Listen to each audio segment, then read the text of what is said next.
Hi, everyone. Welcome to Office Hours. If you're watching on YouTube, you can find out more about what we do at officehours.global. Our first hour is general discussion about media production. And our second hour is usually something we want to spend a little bit more time on. And today we're going to talk about the future. What do we think is going to happen? So we're going to be talking about where we think the audio world will go over the next year and possibly into the next few years. And so if you have ideas about that, of course, you can use Makana to either ask questions or to create your own suggestions. What do you think is going to happen in the next year, in the next few years in the area of audio? We're doing this all week. Tomorrow will be video. Friday will be infrastructure. So think about those things and put those into Makana. If you don't have Makana, of course, you can go to askofficehours.global. That's askofficehours.global, and you can ask questions for the first hour or put in suggestions for the second hour there. You don't have to log in. You don't have to register. You just put your name and location and your question in, and then we'll feed it in here. So once again, go ahead and use Makana for that or askofficehours.global. And let's go ahead and jump into those questions. Bill, what do we have? First one this morning comes from Jacob Goodnight in Indianapolis, Indiana. And Jacob says, has anyone conducted a comparison of the many real-time hardware and software noise reduction tools available? For example, the MixPre 2 plus Noise Assist, the Apollo, Solo, and Cedar, Audio Hijack Speech De-noise, Nvidia Broadcast, Krisp.Ai, OBS noise suppression, and on and on. And go ahead, Chris. You know, since majority of these are software, the real question about doing like a comprehensive comparison is you have to put all of these things in the same place. Let's talk about just how to do this test. You have to have all those things in the same place. And I don't know anybody that has the MixPre Noise Assist and the Cedar. So maybe if somebody wants to send their MixPre to Bill's house, he could be the judge of this. Then you'd have to have a problematic room. My room might actually be really good. Maybe, Bill, you send your Cedar to me. And then to do a really clear thing. I know that just recently, and I apologize, I don't remember who it was, because I was wearing headphones, somebody asked me to compare their Noise Assist to, I believe it was the original sound in, it was the Audio Hijack De-noiser. And the Noise Assist won out. But a really good, comprehensive, A, B, this is this thing, this is this thing. And then if you're going to do that, you should have the price in the lower right-hand corner. That would be a great test. Yeah, go ahead, Mitchell. Yeah, Chris is absolutely right. It's a subjective thing, too. It's not just specifications. It's what your ear tells you. And I would say the Noise Assist in the MixPre ranks high, but I would say a close second to that would be the Cedar. And I would go with the Cedar DNS2 or DNS4, which is a hardware device, as opposed to a plug-in that works in the Apollo Solo, just because it's dedicated, works exactly the way it's supposed to. I can't speak for that. And then there's a ton of plugins now that are going from the post-production to real-time world, which is kind of interesting. And as Chris mentioned earlier, the Audio Hijack, I forget who here on the panel has tried that out. It's surprisingly good. Not as good as the Noise Assist. But between Noise Assist and Cedar, I would say Noise Assist. That's what my subjective opinion is. I think that, go ahead, Bill. Well, to me, this always seems like a debate about what's the best Mexican food in a town. And the question has to say, well, what do you like? Do you like Sonoran Mexican food? Do you like Pacific Coast Mexican food? Everybody has a different thing as to what you're doing and what you're trying to get to. When it comes to noise reduction, I've been seeing on the voiceover things, hey, how about I just use the voice isolation thing in Zoom or something like that? These really heavy killer things, they're imagining that there might be an algorithm now that are somehow figure out what is voice and what is noise and do a perfect take one out of the other. I don't think that's ever going to happen because the noise is different too. In an isolated studio like we're all working in, we have very moderate amounts of outside noise or computer fans and things like that. They tend to be relatively steady state. And so these tools like Cedar and Noise Assist and things like that are fabulous on them because they can figure out what it is that is not your voice and get rid of it. The same thing applied against, for example, a dining scene on location in a restaurant doesn't have the same effect at all because the noise of the conversation around you is almost identical to the person speaking. And so really mic technique is going to be your only solution for isolating that noise out of all the diners because it's all kind of in the same zone. So I think it's still always going to be cooking. I love these tools. I think they're getting better and better, but you still need a brain, a human being, a sound person to figure out what is going on and how to get the best results in what you're facing, I think. Good, Ronnie. Yeah, we are testing the lot of these. What I tend to see that the softer ones are susceptible to delay or latency. For instance, the Waves Clarity VX is not mentioned in this list, which probably could do a lot of these noise or intelligent noise removals. It's really, really good, and you can balance how much of noise you will like to remove, or if you would like to bring some of the room tone into the mix as well. So what I would say is it's so different what you are using this for. For conferences where we are doing thing live in the room, we tend to use Noise Assist. It's working very, very good for that application. And for fixing the things that happens in my house when I'm going live here at office hours, I need to use some other things as well. So not only one thing fixes it all, it has different applications. Good, Marty.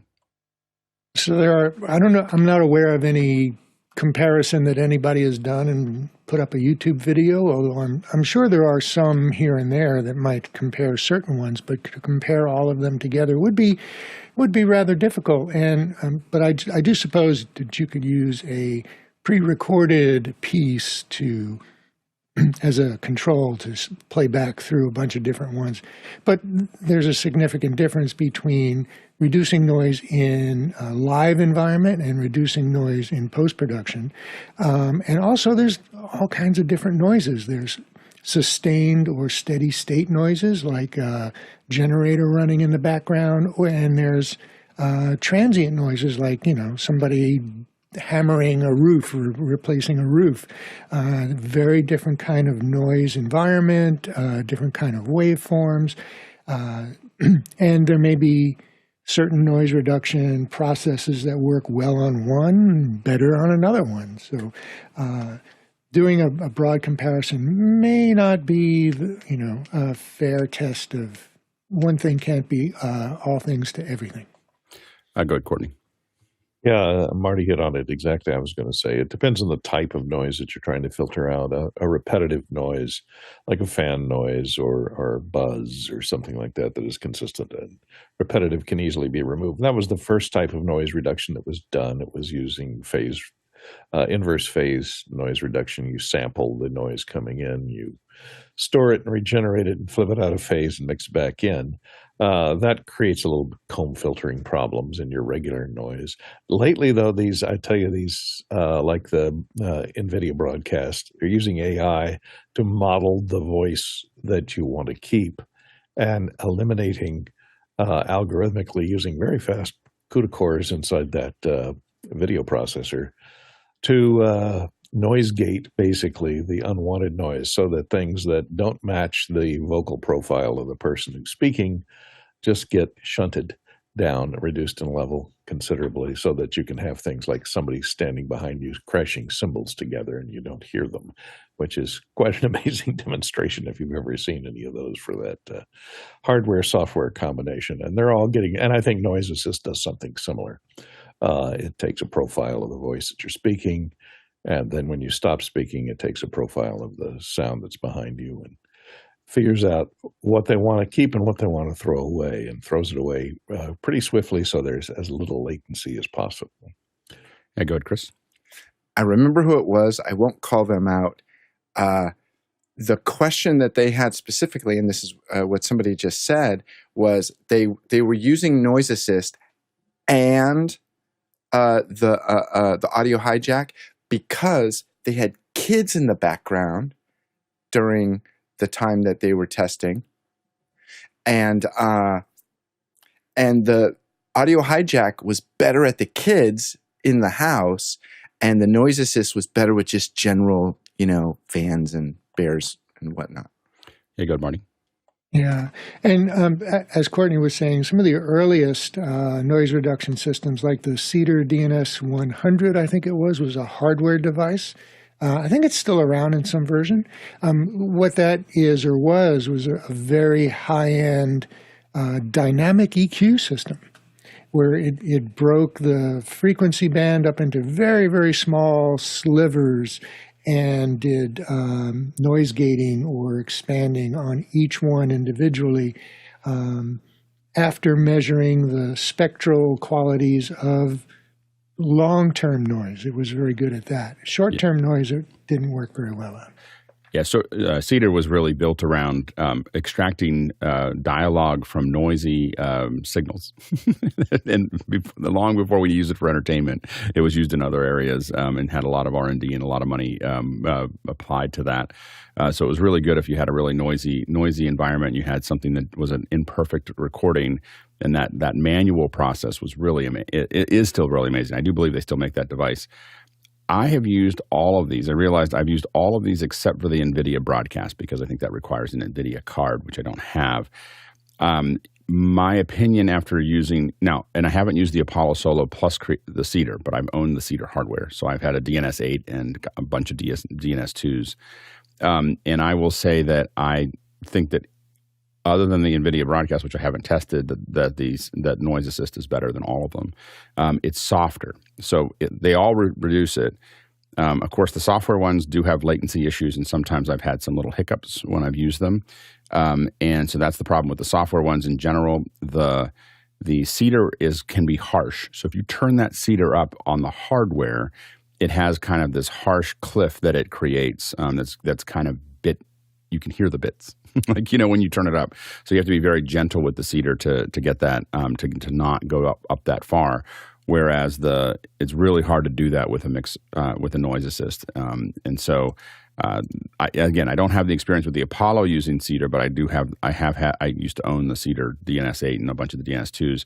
And that was the problem we had with the Cedar in general. It was magical as long as you had a skilled operator listening very carefully to what they were doing. It wasn't like a plug in and just go, because it was definitely a problem. I will say also that I'm kind of amazed at what Zoom does on its own. It's a little bit of a heavy hammer, so that if you don't have quite the adjustments that you have with other things, but it does a pretty good job of pulling stuff out. And this is all for real time. There is the tool that I use when things are really problematic is a software called Synaptic Unveil, and that is it's like $1,000 plugin or something like that. And we've done some magical things with Synaptic, like I pulled things out as a post plugin. But it doesn't work in real time. Go ahead, Alex. Yeah, the one word of caution I had on the Apollo Solo specifically, if you're going to use it for anything other than just, I'm going to record a voiceover, I've sold a lot of these to people that do music production, and they usually regret going with that just because of the limited processing capabilities. I would step up to the Apollo Twin. It has a lot more horsepower, so as soon as you start running other plugins on there, in addition to Cedar, you're going to see your CPU meter just get absolutely annihilated on the Solo. Go ahead, Bill. I will say that the Cedar proved to me to be complex to the point where I actually spent, I think, a half hour or 45 minutes with our own Mickey Makachor in Manila in the Philippines, just both patching and dialing it in. I think if you just buy it and sit down with it, your chances of getting great results are relatively small until you learn it. It looks simple. It's got one big knob, a couple of buttons, and you think, oh, this is going to be simple. It was not simple. But with golden ears like Mickey's, it turned out to be really solid and has been just mindless. It's there always, and it works. And we use the DNS2, or DNS8 probably a couple times a month, and a DNS2 every day somewhere. And you're absolutely right. They look simple, but they're not. Like there's combinations of things that you can do that just, again, you start to hear the bits in the processing. And that was the thing that we always had to watch for. Next question. Douglas Carmichael comes up next. He says, if you wanted to ingest multiple sources into a Zoom webinar or meeting, would there be any way to do that in one device, or would you need more than one? Go ahead, Jeff. And, it's not entirely clear if you mean physical sources or... We're going to say physical. Like he's trying to get, let's just, for this, I think that what he's trying to do is get like 4 cameras in or 2 cameras in, so 4 sources that he's trying to get in, like that are external to the computer. Right. So obviously, as long as you have a any kind of interface or mixer that has discrete channels, I'll just real quickly say I just over the holiday switched over to using SoundDesk. But I think he's looking for the Zoom inputs themselves. So not the audio inputs, but the Zoom inputs. I mean, it can be the audio as well, but actually that's actually harder. But can you get? I think he's asking about 4 Zoom, videos. So you have 4 Zoom inputs. Do you have that? Zoom inputs? Yeah. No. So the error message here. Hold on. You can with Zoom Rooms. So you can get up to 4 video sources with Zoom Rooms, although it'll be 1 audio source. So you can have 1 audio source and 4 video sources that can be delivered into a Zoom Room that can be delivered back to a webinar. So that's if you're trying to ingest multiple sources, it's up to 4 right now. There's some other hardware I think that will be able to support more than that in the future. But it's 4 video sources, 1 audio source. Go ahead, Ronnie. Yeah, I can't really see what he's asking. So if you would clarify that. It's 4 inputs, like 4 inputs to the webinar. And so the only way to do that right now is a Zoom Room. So you have a Zoom Room and you can have 4 web cameras. You can have 4. You can have different anything you want to do to input those. But you can use SDI. You can use web cameras. You can use other things. But it's 4 that come in from the Zoom Room. Yeah, go ahead, Jeff. How about launching multiple instances of Zoom? You probably each would need their own. I would not recommend that, though. You probably could do it. I'm not recommending. I'm asking. You could maybe. I mean, I think I would rather, if I was going to do that, I would still probably have multiple. If I was going to start doing that, I would just have multiple Zoom Rooms. Like I would just have 2 Mac Minis. That if I wanted more cameras, 2 Mac Minis with more inputs, on top of it, and then you'd have 8 cameras or whatever. But I think that you would definitely, the Zoom Room thing just works. You just plug it in and it goes. And so I definitely wouldn't go to multiple instances over using a Zoom Room if I was trying to do anything that mattered. If you're just playing around, I think you might be able to do multiple instances. Not 100% sure of that, but multiple instances on software on a Mac, at least on a Mac, on a PC, maybe not. On a Mac, it's like tread lightly. Go ahead, Courtney. I think Zoom prevents you from running multiple instances, at least on the same machine, or maybe even from the same IP address into a meeting. Because I know when I come onto Zoom, it signs me off of Zoom if I'm on somewhere else. It will ask me if I want to terminate the other one. Because 2 Zooms from the same IP address can be a problem, I think. Yeah, I know that I go back and forth, but it's not the same. I will admit it's not the same copy. So I use Zoom ISO and Zoom oftentimes at the same time. So those are 2 different pieces of software that are operating independently. Go ahead, Chris. Yeah, Courtney, I think what you're experiencing is that the one Zoom account doesn't want to be in a meeting twice. If you had multiple Zoom accounts, you could dial in. I don't think it's not an IP thing. It's the account. The account's like, no, we're busy. So it logs out that account, or it tries to switch it. Go ahead, Marty. Well, I can log in from 2 machines to the same account, but only one account is the host at one time. So I have one account running on 2 machines. They're both logged into the same Zoom meeting, but only one is the host and the other would be a co-host. But, this show is produced on Zoom, and we have 15 sources right here.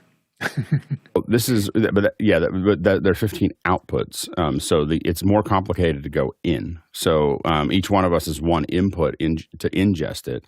But there are 15. What we're using on this show, of course, is Zoom ISO. So Zoom ISO is outputting, I believe it's 8 per Mac Mini. It might be less than that, but I think it's it's either 8 or 4 outs for each Mac Mini that's going out into a switcher. So the outputs are a little bit simpler in a lot of ways, but the inputs are a little bit more limited as they into one machine.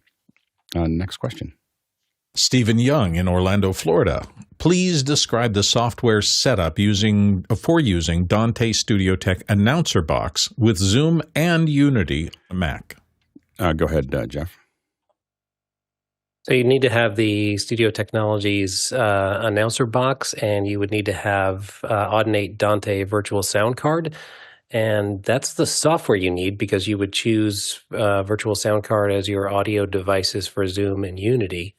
You would also need the Studio Technologies software, because at least the lower end announcer box do not have physical controls on them for mic preamp gain and for headphone volume. So you're going to need software to access that.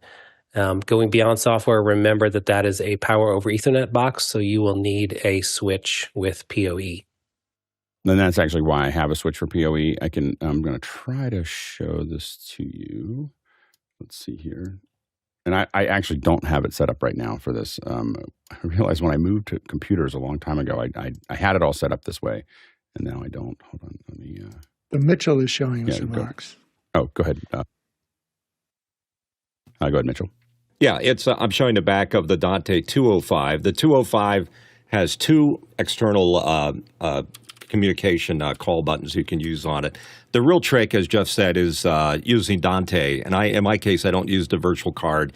I use the Dante AVO modules. And the next call I made was to Mickey, who was kind enough to help me set this up.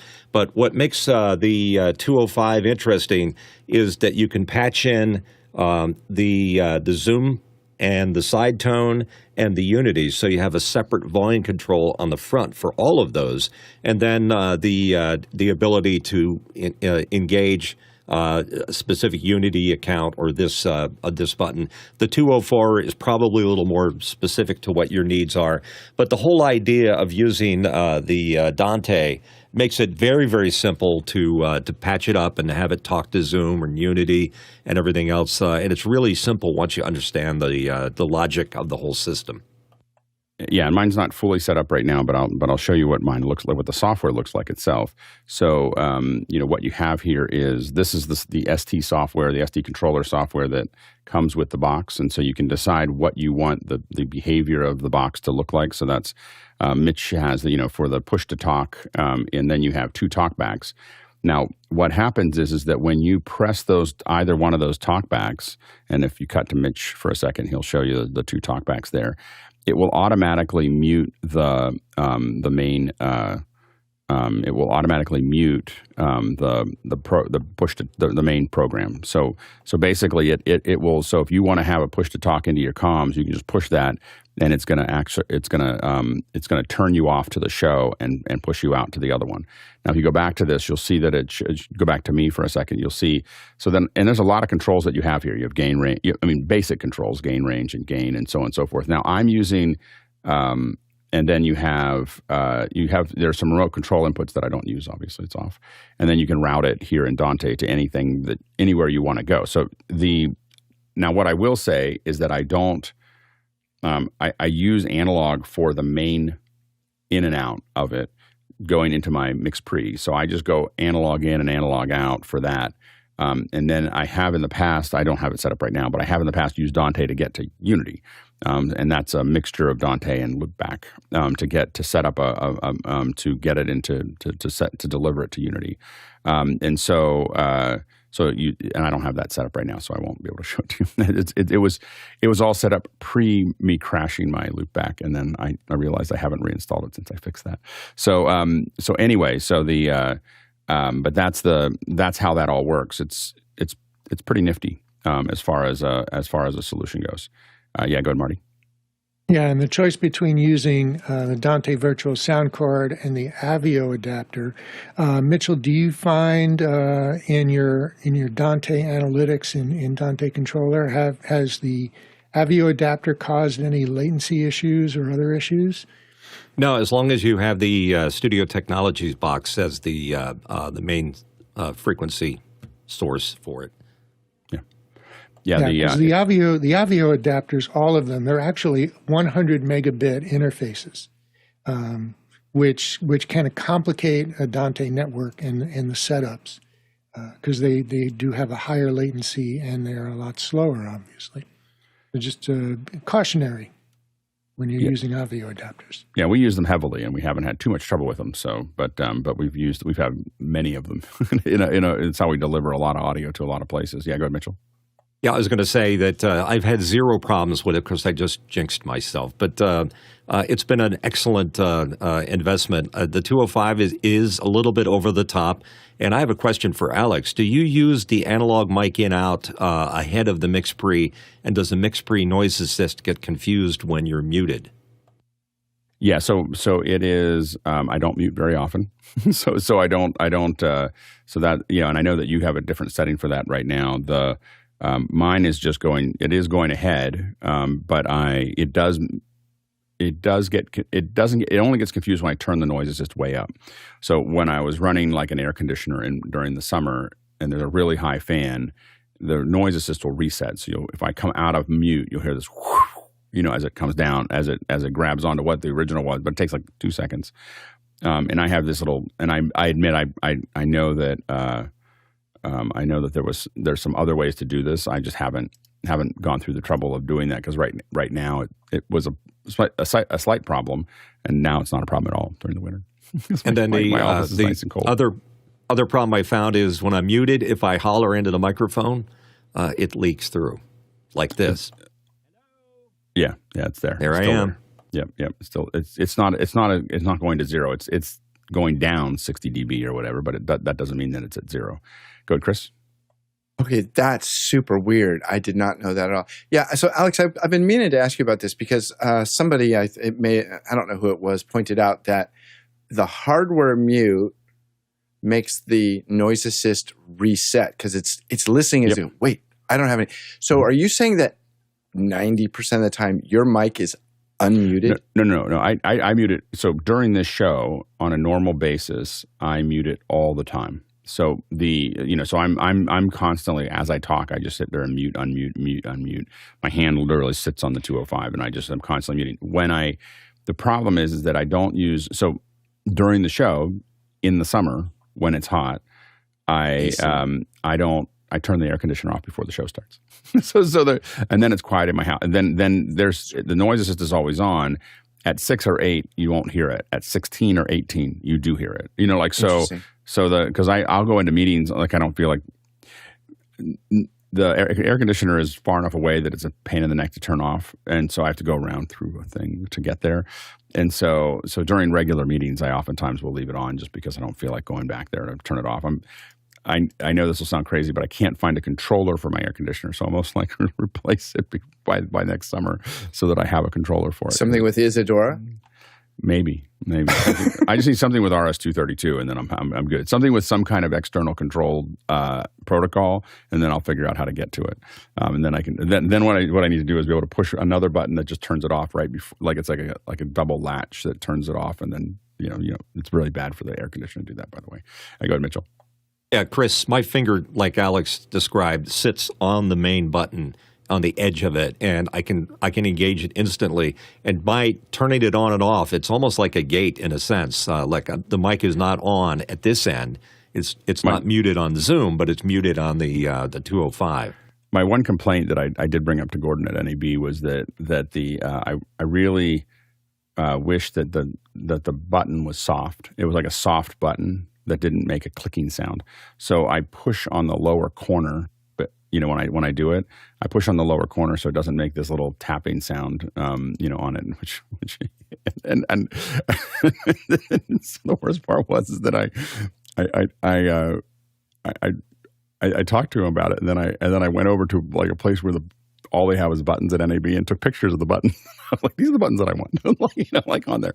I've thought about tearing mine apart and putting a different button in, because they make ones exactly the same size, but they're a soft press instead of a hard, instead of hard plastic, and they wouldn't make as much noise. Do people run for the hills when you walk to their booths at NAB? No, it's really fun. It was. I know that. Do you ever hear like alarm bells going off, like Lindsay's coming, hide? I'm pretty usually, like when I went over there, they were really excited to show me they had an interpreter box that they built. It's now out, and they were like, okay, what do you think of this? And take a look at it. And it was good. I'm excited about it. I haven't needed an interpreter in that sense, but of course they now have the best box out there to do that, because that's what they do. Chris, I wore my button out. I've already had to replace it once. Yeah. Go ahead, Jeff. I'm coming back to your air conditioner. Can I recommend just a simple programmable thermostat that shuts off at the right time and turns back on? It does, except that I have it set very low. So it just never it does automatically turn off when it gets to 63 degrees. But it just doesn't get to 60. It just works really hard to get to 63 degrees. Go ahead, Jeff. No, but it can turn off at the time that you need it to shut off for the show. Oh, yeah. There may be I couldn't find a timer in this one, but yeah, when I get one, it's going to have more controls. This was like a $150 air conditioner that I got on Amazon. Like it was Get like not a Nest. You'll love it. No, I have all those things. Like this is the issue is that my room is kind of its own little world, and I don't use the rest of the house because the rest of the house stays at a much higher temperature because my wife likes it to be tropic. Next question. Next one comes to us from John Preto in Las Vegas, and we'll just hang in with it from Las Vegas. It was a dark and stormy night. All that beeps at 3:33 a.m. I'll explain. Yes, it is tech-related. Go ahead, John. Why is it that fire alarms, and in this case UPSs, go off at 3:30 in the morning? Yeah. One of my 3 UPSs died at 3:30. Hence, half of my power is out in my office. And we've talked about UPSs before, and I don't think that people realize how sophisticated UPSs are, and the 3 different types of UPSs, and the pure sine waves, and the new power supplies that the higher end gaming machines are using with PFC, the different options you can use, whether you're using the stuff that consumers are using for about $100 or about $200 if you want a pure sine wave. But the sine waves that are generated off the consumer stuff is absolutely terrible. If you got sensitive electronics, you're going to have trouble with that. So I'm in the market for a new UPS now, and I thought we had a good conversation about UPSs. And the UPS in my main rack happens to be the most expensive piece of hardware in that rack, including all of my Blackmagic stuff and everything else. So it's nothing to be overlooked. And who makes it? Who makes the one that you have in there? It's a smart UPS 2500. Yeah. Go ahead, Courtney. Yeah, it is a problem. The smarter they get, seemingly the more dumb they behave. I've had that same problem with my fire alarm, and carbon monoxide detector went off in the middle of the night going, fire, fire, that the neighbors could hear. It's so loud. And I got up and looked around. There was no fire. There was no smoke. There was nothing, smell anything. Couldn't figure out why. Well, the new ones, I realize now, have lithium-ion batteries that are permanent built in because they're warranted for 10 years. And you can't remove the battery. They're not removable. And this one was powered off of AC. It's wired in to AC. It's the middle of the night. It won't go off. I have 3 other smoke alarms. They're not detecting anything. So there's nothing untoward. It just failed. Its detector failed. And so I had to get up on a ladder. And you can't turn off the electricity because then you would be in the dark to unwire it from the AC while it was live in the middle of the night, half asleep. So it's more of a hazard than stupid. You need a headlight. I could have done that. If you buy enough stuff from Uline, they send them to you for free. I have like 2 Uline ones that is coming. But I didn't want to be having both hands above your head to try and unwire something while standing on top of a ladder and holding a flashlight in your mouth is not a fun thing to do. Next question. Next one comes to us from Mark Steele in Orlando, Florida, here in the U.S. Since the Office Hours QMT is gone, I've found that the Office Hours radio app is the best way to listen to the show when away from the computer. And he plans to develop a version of this for Android users. Yes. Next question. Next question comes to us from Vincent Alvarez in Bellingham, Washington. During the last Thursday night football game, in a bumper, I believe I saw an AI-created Santa in a Cleveland Browns uniform. If so, since it was used commercially, do you think they had to pay money to use it? And he's got a link there. Go ahead, Courtney. I did something similar for Christmas with my nephew, he plays for the Washington Commanders. So I made a picture of a Washington Commanders. He has red hair, and so I made a red-haired Santa for the Washington Commanders. Looks something like this. The only thing you don't have a problem with the copyright on the image itself that you have to pay anybody because it synthesizes the person, and the only thing you might have trouble with is that NFL logo is a trademark, and you might get in trouble with the NFL or the team. Well, I think this is actually a Thursday night football game, so this is in. So they own the NFL. copyright. So, Yeah. but the local team logo may be a problem too, which I think NFL may or may not own. I don't know. What about the owning rights of the team logos?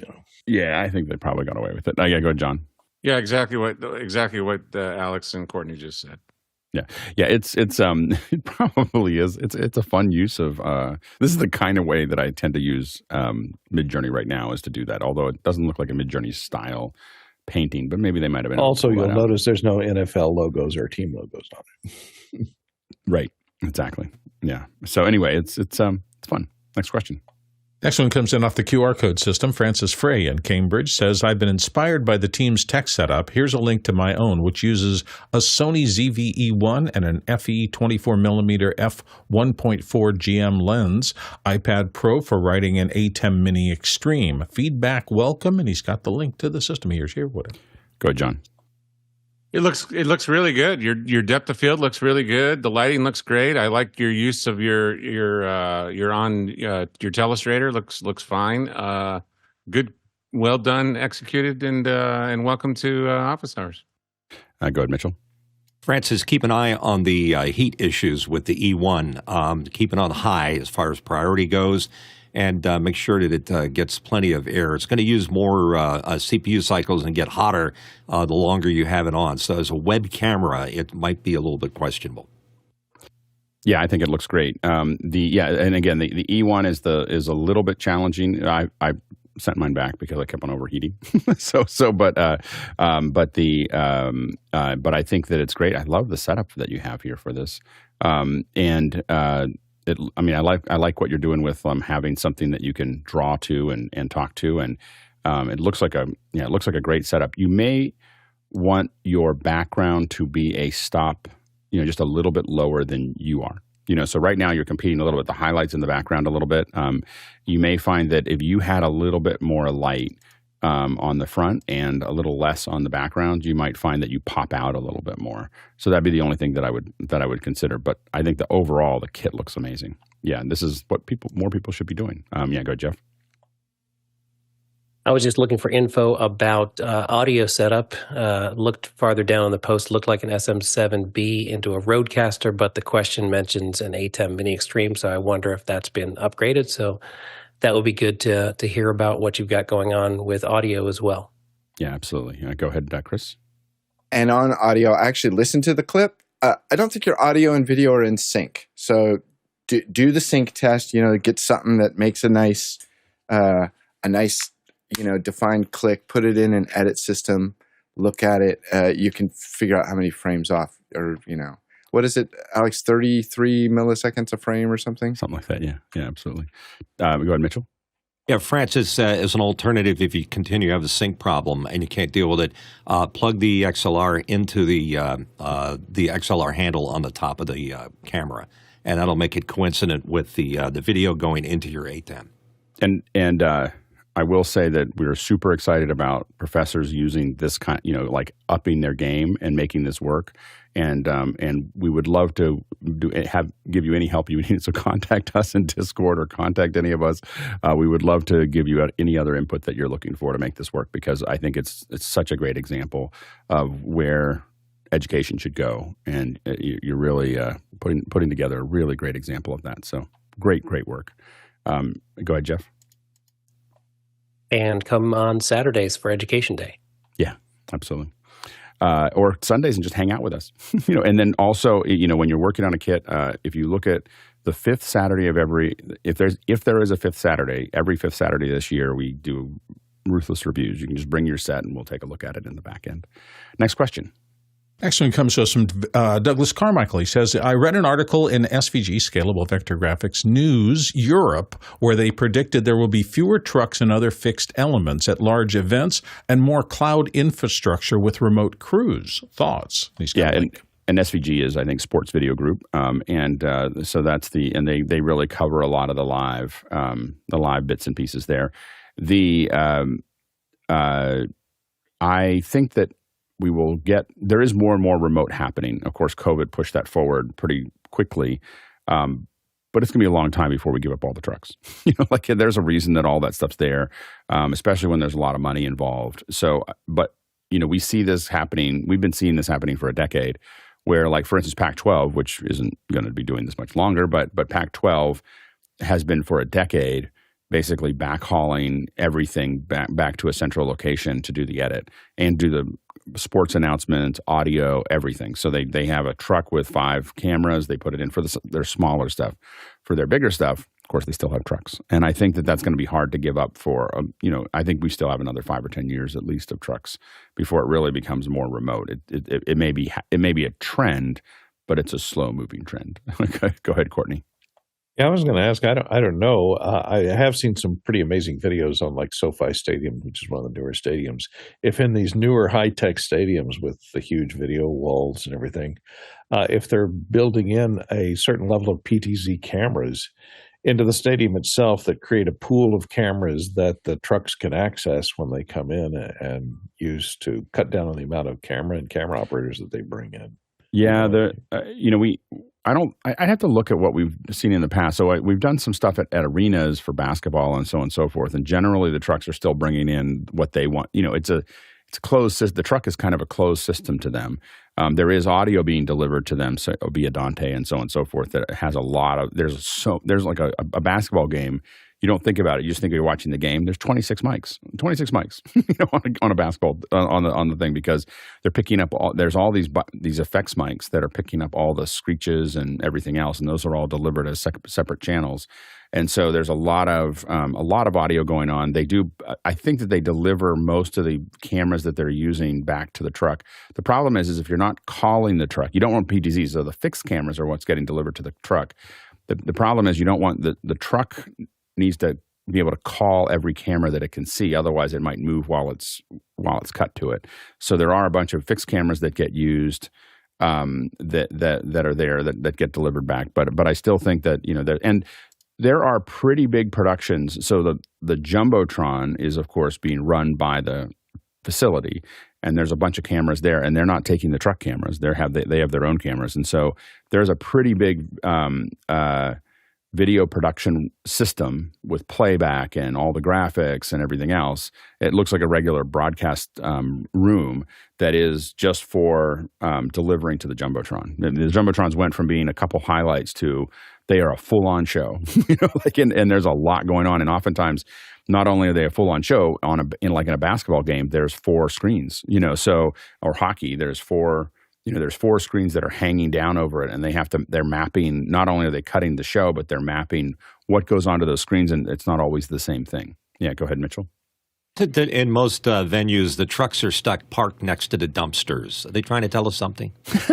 It's just where it's convenient to load them in, and so a lot of times it's, that's where it's just a good place to put them. Some of the facilities are large enough to fit a smaller group of trucks. A lot of the larger events, like a Thursday night football or something, are usually in a pen. I mean, the guys that do that can correct me, but are usually in a pen that's slightly outside, partially out, or all the way out, just because there's too many trucks. But if you do a basketball is usually 1 or 2 trucks.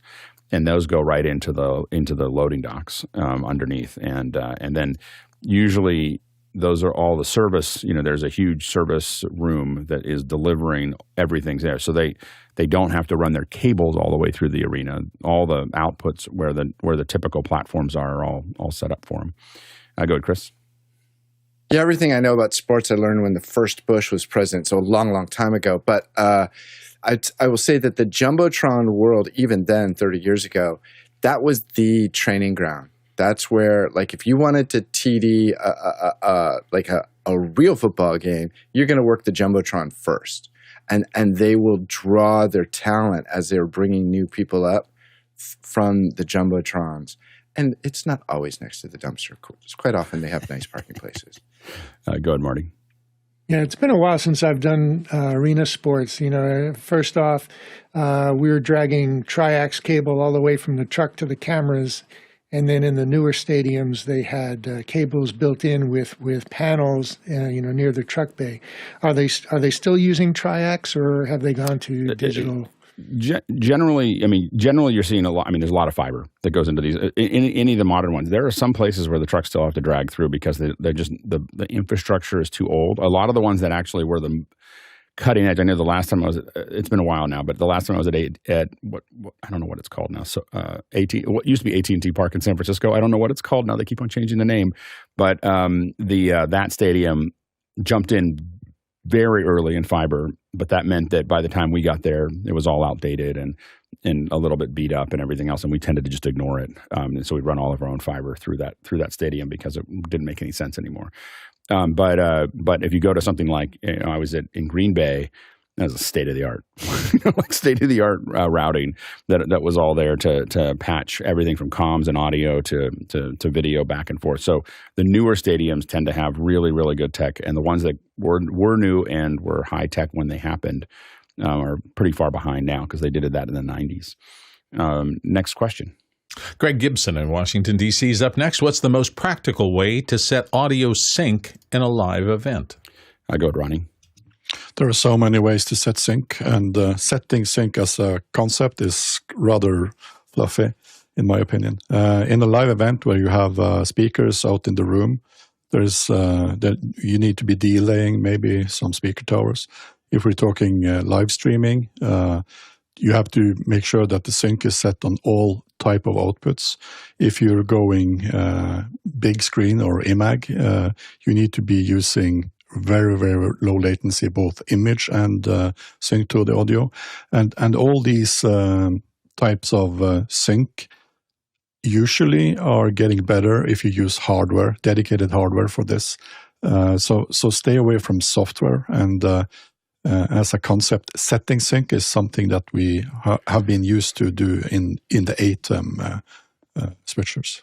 Yeah, so I know what Greg does. I think it's mostly live streaming from smaller things. He's probably not worried about too much return screens or even IMAG in those areas. What I would say is that the easiest way to do it quickly, if you have time. Now, the one thing about sync is you really need to wait until you're all set up before you do it. I think people oftentimes, let's do sync 3 days before the show, and you're like, that doesn't mean anything to me. like I don't know what that, I'm not going to bother, going down, looking at sync until at least the night before. So the night before is the closest to it, and oftentimes we'll recheck it in the morning. But the way that the fastest way to do it, a lot of times when I'm working on it, we just don't have time to. We don't have a lot of stage time, so people get very sensitive about how long we're standing up on stage to do sync and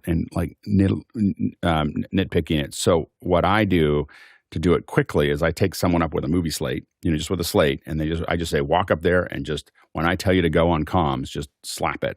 And they get up there, they hold a mic and they hold it in one hand, they go whack. And what I get is a nice clean close, and I get a nice clean close that I can see very clearly, and I get an impulse. I'm recording that at the last place in my pipeline before it goes in. That's usually where I put delay in as well, is the very last thing that goes in before it goes into the encoder. And so I measure it there, but if I can, I'm going to measure it in the encoder. So I'll have the encoder writing HLS. Typically, I'll just grab that segment, and then I'll look at it in an NLE. And then you can see it. there's an impulse. There's the frame that it closed, and you can see what your sync is, and you go, that's 6 frames or whatever, and you can just pull it in. And if you type that in, and then when in doubt, when it's somewhere in between, I will round up, because our brains will manage the video. Our brains will manage video being half a frame ahead better than half a frame behind, or a frame ahead, because that's what we see in nature. The reason that we notice audio delay and the audio being ahead is because you never see that in the real world. What you see all the time is video being ahead of the audio, because light goes faster than sound. And so it doesn't bother us as much to see that.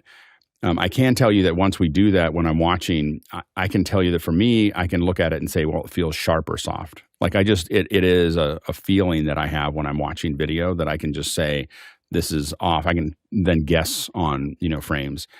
Sometimes we don't get any chance. We just watch the rehearsals and just tighten it as the people talk. You can get a point where you get used to what things go there.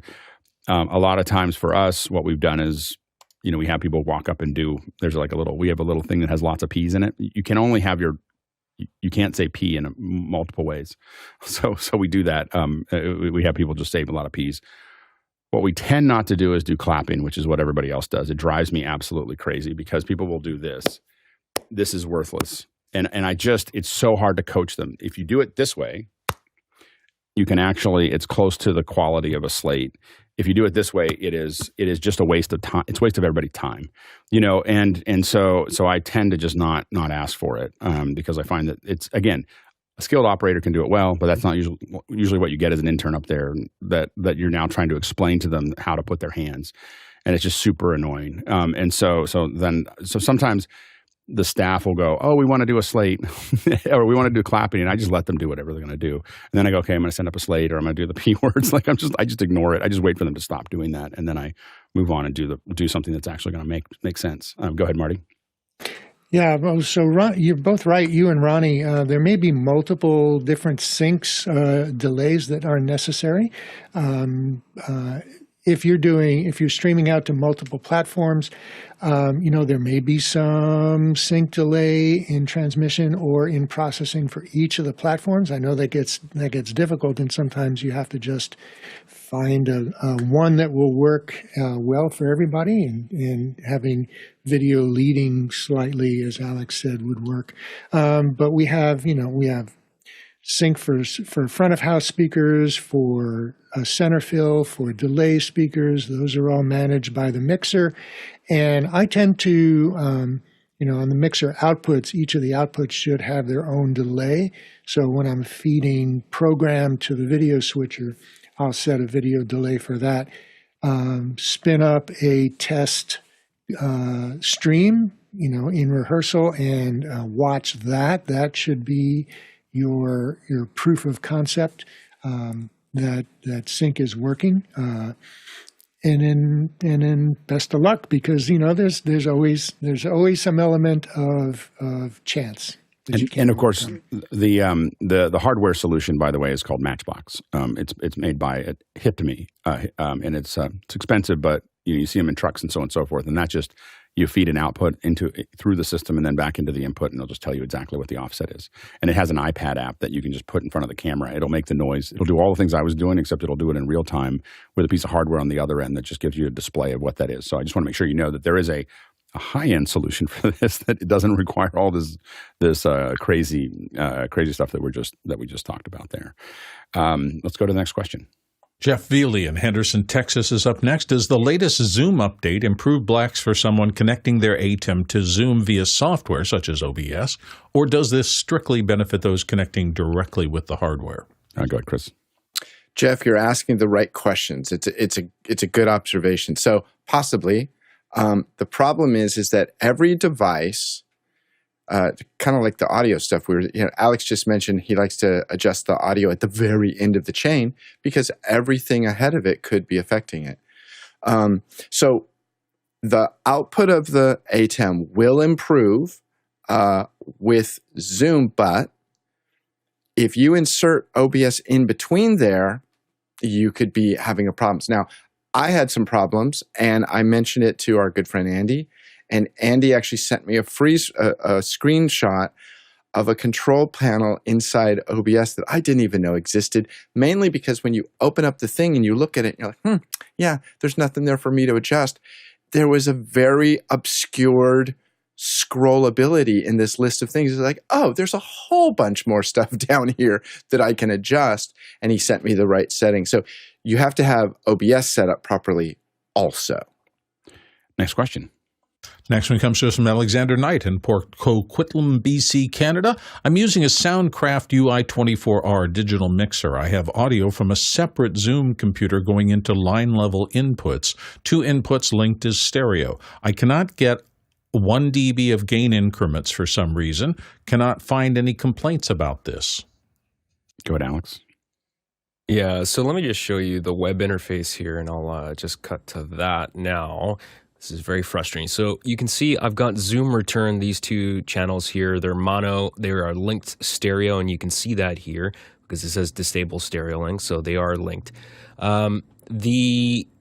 There's a setting in the Soundcraft admin settings where you can do fine-grained fader control by holding down, long pressing on it. Basically, you can see the fader is highlighted blue here, but it doesn't seem to make any difference here. So for example, I've got both of these set to 14 dB. I need this to go down 1 dB to 13.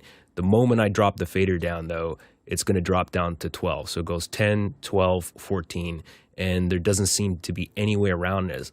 Now, strangely, on a mic input, I can go up and down by 1 dB, but the line input, for some reason, I can only go down. I just want you to try something that should not work. It should not work, and it'll be horrible if this works. Hit, you're on a Mac, right? Yeah, you're on a Mac. Yeah. Hit Command minus like 2 or 3 times.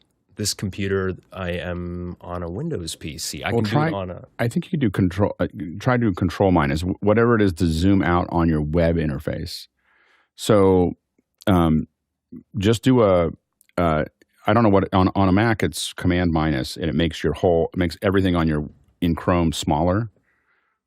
Like just okay, I'm going to open the web interface on a Mac here. And I think it is control minus. Just hit control minus. Just try that on your PC. You're saying the resolution of the screen might be affecting it? It could be. Yeah, I know that, but it works on a mic. I know. I understand. Just humor me. Well, I just did that. Okay, and it shouldn't work. But so now you're on a Mac or a PC?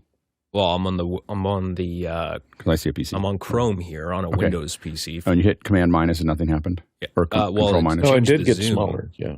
Do it a couple times. It got smaller because I had it zoomed in, but okay. Okay, now just no, go down. You want back up again. Keep going. One more. Okay, and then just try moving that slider and just see if the increments change.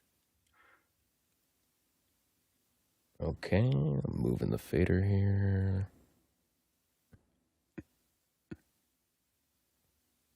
Nope. Okay.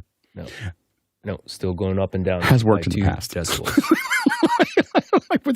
I won't name the software, but it has worked in the past where a slider had a certain resolution, and when we turned the resolution, when I made this, it was like one of those things. Like, I wonder if I just give it more pixels. And the answer was yes, it will work. I don't know now. Yeah, go ahead, Ronnie. I suggest you be the first to complain about this, and just maybe get another world of people complaining about this. Yeah, go Jeff. And I have seen the exact same thing if it's just a window, not even a browser.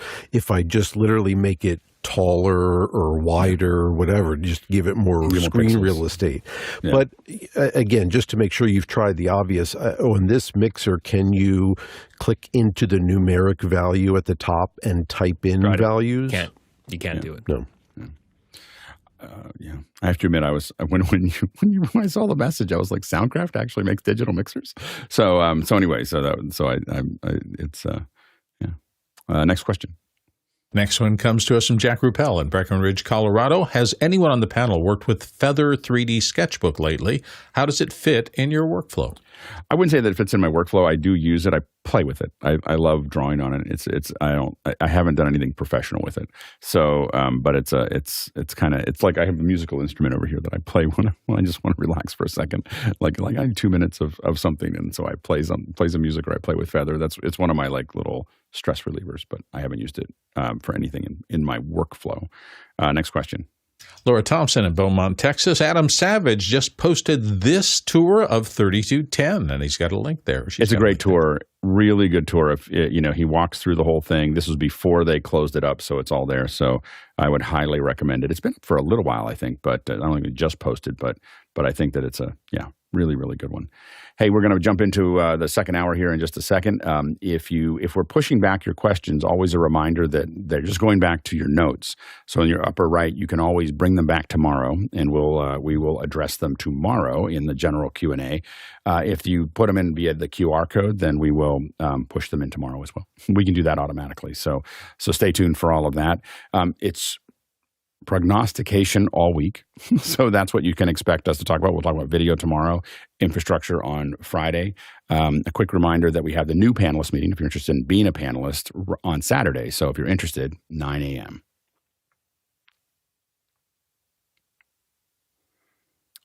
Welcome back. And today we're going to talk a little bit about what we think is going to happen in the audio world.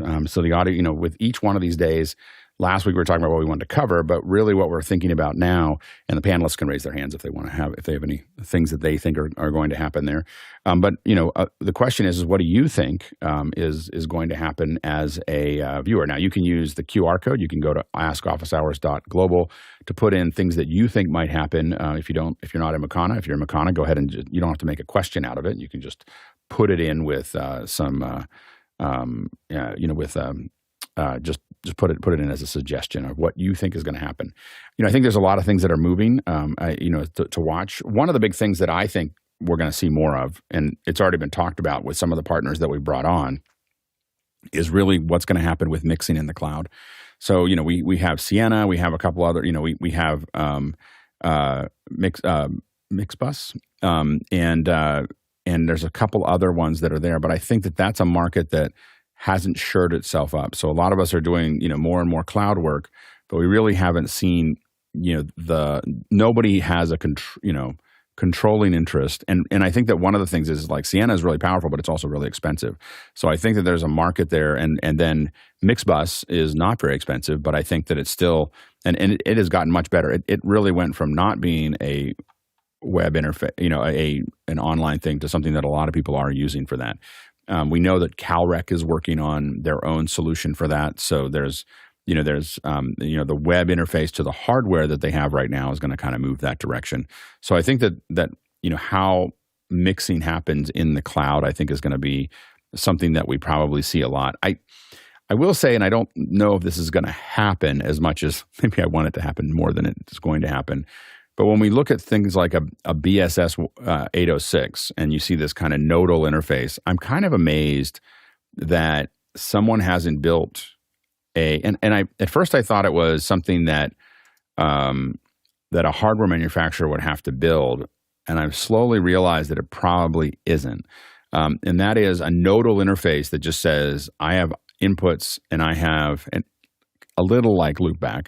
But I have inputs and I have outputs, but I have all this processing. And in some ways, you could say that Audio Hijack is that way. But Audio Hijack, I think, it's still a little like it's not. I don't know how heavy that could go, as far as how it's built. But I think that being able to do all the things and then being able to tie in hardware devices. So I have a bunch of inputs down the side. I've got audio interfaces down the side. And what I want to be able to do is say, I have, here are my inputs that are going down. And then I have, here are, hardware devices that are there. And then, maybe here are the outputs, that are out there. And then in between, I can say, I want to take, this input and do something to it. And I want to attenuate the control of this mix with this slider. And I want to do, and I want this to be here and this, and then I'm going to take this over here and the sum of that to go in there and start to build out these things, which can be done with something like a BSS 806. but that interface is just hard on the eyes. I mean something that looks nice. We did this with video. We've been doing this with video with Shake, with Conduit, with Nuke. You'll see it inside of Fusion. The company that I think that actually could do this better than anyone else is probably Blackmagic, because they have Fairlight and they could just tie it all in to make that actually happen. But being able to attach sliders, multiple inputs from multiple bits and pieces, I think somewhere in the future, and the reason that when I talk to audio engineers, they're like, well, that doesn't work like doesn't work like a mixer. I'm like, yeah, at some point we're going to give that up, and just say we want to build like any input, like any, and especially in the world of Stream Decks and Stream Deck Pluses and Tor boxes and everything else. The idea is that I can just take any dial, any button, and tie it to, these things and put it together. And there's lots of people who have, when I go to IBC and NAB and NAM, I see little bits of this, but I haven't seen anyone just build basically this virtual mixing console. And I realized, thinking about all the OSC commands and everything else, you might be able to do it without the manufacturer. Like you might be able to do it for a Behringer X32, and the goal is to not have it be a Behringer X32. Like it could be, I'm grabbing stuff from this QL and this Behringer, and this X32 and a couple of, whatever. I'm just defining what those are. They come in and I have this nice little way that I can decide, because you could build things that are in that kind of environment. You can build things that are much more complex than what the software is designed to do. We've been seeing that with, I think we had someone come on and build a virtual interface for I think when Andy was here talking about the virtual interfaces for Yamaha, that there are things that you can do there that you can't actually do in the mixer because it's interacting with a lot of things all at one time, and doing things. And I think that's I feel like that's somewhere in the future. But of course, I've been talking about it with manufacturers for 10 years, and so I'm hesitant to say it'll happen next year. But I feel like it would give us an enormous amount of power. Go ahead, Jeff. Yeah, along those thoughts, it would give an enormous amount of power, but that's also a huge amount of complexity in setting up. But it does allow then you don't need such a complex operator, because what you provided to the operator is a simplified control. Yep. Which is awesome for things that are static, that are designed and stay a certain way, have a certain set of inputs, hardware, and they need to work the same way each time with simplified controls. When something needs to change, or when something goes wrong with that setup, you need an even higher level expert than someone who just understands a mixing console. So I think we're going to end up with some really specialized experts in that type of design and configuration. And then we have operators who maybe are not audio people. And I think that, to your point, I think you're 100% right, is that part of what makes this possible is the move towards remote production, in the sense that I have an expert that knows what this is doing in the Philippines or in Savannah, Georgia, or wherever, that when you have a problem, they can come in and fix the thing. But the operator just simply, you can have someone who has less experience with that, like, here are the dials that you need, but if they jump on comms and ask for something, that someone who's not on site to reroute something or to fix something for them, that isn't working. The advantage, I will say, as someone who grew up with Nodal, not grew up, but have used Nodal for 25 years, is that if you know what you're looking at, you know what it's doing when you're looking at it, as opposed to for me, a mixer is very opaque. There's all these things that, these buses and all these other things. In a Nodal interface, I can see all the things that are, all the processes, and I simply just go through it. And what's cool when you do what's kind of cool and you can do this in a mixer, but what's cool about when you do it with Shake or Conduit or Nuke or Fusion, when you click on it, what's nice is that you can see the video of this is what is coming out of this node. This is the image coming out of this node. So you can theoretically, if you had this in audio, you can just click on any node and you'll see what the audio is there. Like I just click on that node, like this is what, after this process, this is what this looks like. And I just go up the chain and be just tapping on things to listen to, what's actually going on there. Yeah, go ahead, Marty. Can't hear you. You can kind of do some of that now with some of the DSPs. like the Symmetrics prisms and those that Yeah, are object-oriented, blank slate. You design anything that you want. You can put a very complex mixing chain in it and then be able to remote control it over the cloud and be able to listen to it. But I've been seeing a lot of development in audio processing that is using some versions of AI. Such as Sonable is one of the companies that is doing a lot of development in this. They have some AI-powered tools that's useful in music. So they will do automatic EQ, automatic or dynamics processing. They can do sound isolation. They can pull elements out of a mix. You can even create an entire demo song based on 3 elements, like a sample song for a genre, a beat, and a tune, right? Kind of interesting and kind of amazing what they can do. And this is all done kind of in the cloud, but a lot of processing is being done in plugins to a DAW or through a VST host, for example, that you can use through a mixer and use it live. So the AI stuff is just amazing. I bought, I think I've mentioned this before, but when we think about the future of audio, I bought my daughter an electronic drum set because she wanted to learn how to play the drums. She takes this program called Moises. She runs a song through it, and it separates the drums from the bass, from the guitar, other instruments, the voice, and it's seamless. Like it is, I'm just kind of amazed that it does what it does. Then what she can do is she can play out of that into her drum set and hear her drums mixed in with the song, but without the drums. So she can isolate the drums and play with the drums, or she can take the drums out and play with the song. And when she's sitting there playing away, all we hear is and she's sitting there listening to the song, with her playing. And the ability to use that, I think one of the things that I watch is just the ability to learn music and to learn things now has changed so dramatically. And especially with digital natives, like she's 15 years old and she sits there. Yesterday she's playing some piano thing that you just hear YouTube starting and stopping because people on YouTube just take a picture of their fingers just playing. And then people like her will sit there and just go through it and stop and start and see where the fingers are and then just, learn how to play it, so we're really seeing, I think, again, and that separation of being able to pull all those things out. I also think there's the AI stuff that I'm looking at where people can just hum tunes and they say, this is an instrument.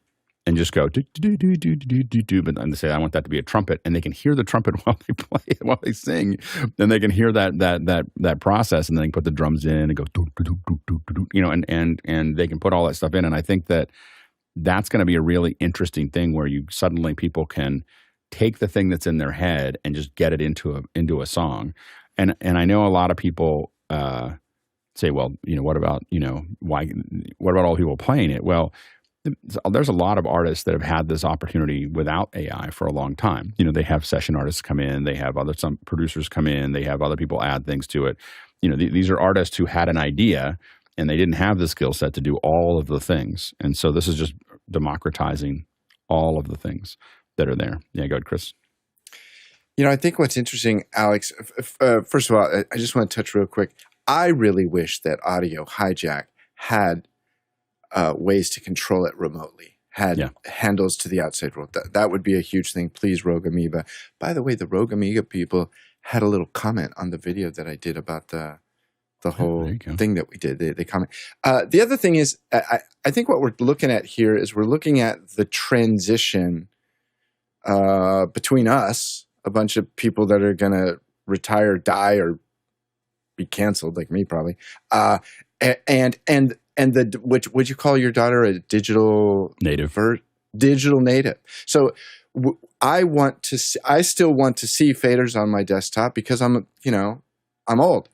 And I don't even think that's a function of being old, though. I think that there is a power to having analog. I mean, I think sometimes people get too digital, but the ability, like when when I have a friend that's a mixer in LA, and he actually was a huge proponent of touchscreens for everything, euphonic touchscreens and everything else that were all there in the 90s. And he moved back to sliders, and he's got 128 of them going down there, because when you're looking up and you're grabbing onto things and moving things around, it is much more, or you can do more faster when you can grab onto the analog devices. And so I think that there is a piece of that is not. We go into the future, and there's a piece of it that's definitely touchscreen, and you watch some folks. You watch some folks who can do a lot on touchscreen. It's not that you can't, but when you really have people that are working on it, I think a lot of times what they can do with the analog interface, if they have it, is dramatically faster and more attuned. I think there's two things going on here. I would agree that when you sit at a big audio console, big analog console with faders and trim and EQ and onboard compression and aux sends, it's much easier to explain to somebody, audio comes in from the top and it goes out this way. If you think of that matrix, it does make sense. So that is one issue. But I do think that there is the digital native generation that they don't need it. And I think once a bunch of us die off, it's going to get much more interesting for the kids. Again, I think that I do think that, like, for instance, the idea of going to a nodal interface and giving up a lot of the buses and giving up the way we think about busing and the way we think about those things, I think that's a future past conversation. But and being able to just build them. Oops, I might have hit the wrong button there, Jeff. If you want to raise your hand again, Jeff Francis, I think I might have hit the wrong button on you there. No, that was me. I put it up and took it down. Oh, just as I was clicking on it, Jeff took his hand down, and then it was just like I clicked on it, and disappeared, and I was like, "Oops." Anyway, so but I think that is there. So I do think that that's the case, but I think that, like we use Stream Decks, there is a value to being able to map something physical that you're pushing on. And I don't think that that's an age thing. I think that is a random access to something that isn't on a screen that you can feel your way through while you're working. And I think that it's very hard to do that well on screens. I think you can. I mean, we run this show on a touch screen and everything else, but if given the option, I think a lot of people would still, of all ages, would go to an analog device because it's easier to input. It's easier to control. I do think that there's a slight difference between, and we'll move on, your age and my age, and I think that there is a group of people that look at a Stream Deck, go, "Oh yeah, I got to be a programmer to figure that out." No way. Yeah, go ahead, Jeff. And this also, of course, assumes that those are your only two options. I mean, when we start looking forward to, for instance, what Apple's Vision Pro might bring to this, where, a mixer, for example, theoretically is in this, virtual or augmented reality environment, and who knows what additional interfaces or tactile interfaces will be, like, the gloves where you have, or even some of the controllers where you feel your perception when combined with what you see is physical touch, and those can be virtually mapped to infinite numbers of channels and so on. One other thing I'll just show real quick, because you talked about, Alex, about just being able to hum a track. I don't know if anyone has seen this. Just a couple of weeks ago, but Microsoft released this with their Copilot, and right now this is free to use and try, but you just come in here and you write, much like Midjourney, you write what type of song you want, and of course the more descriptive the better, and it generates a song with lyric, a music with singers, and it just spits it out on the other end, and this is also one of the trends we're going to see, where this is so easy now to just generate pure music, singers, everything. Yeah, and the picture that when I say digital native, this is my daughter 12 years ago, so she's 3 years old, with the iPad sitting there, just kind of working away at the like figuring out what she wanted to do, and the kids just sit there with their iPads and just they've had my kids have had them since they were very young, and they just very fluidly, attach, all those bits and pieces. Go ahead, Marty. That's homeschooling right there. That's education. Yeah, I have, exactly. I have great respect for like the newest generations of content creators and producers and audio engineers, but at this and they've grown up in an environment where everything is done online and it's all YouTube and digital mixing but I'm hoping I'm keeping up the hope that gaining experience will bring them around to the realization that having more control is better, and having physical faders, which may not have to be analog faders, they can be digital faders, but they are physical moving faders, controlling digitally the audio stream. As being able to put your fingers on them and move them around without having to make sure that you're touching the right place on the screen all the time, which takes your eyes away from something else that you're doing. And having that tactile control with just moving your fingers just a little bit can make an audible difference. I think gaining experience will bring people around to that physical interface of control.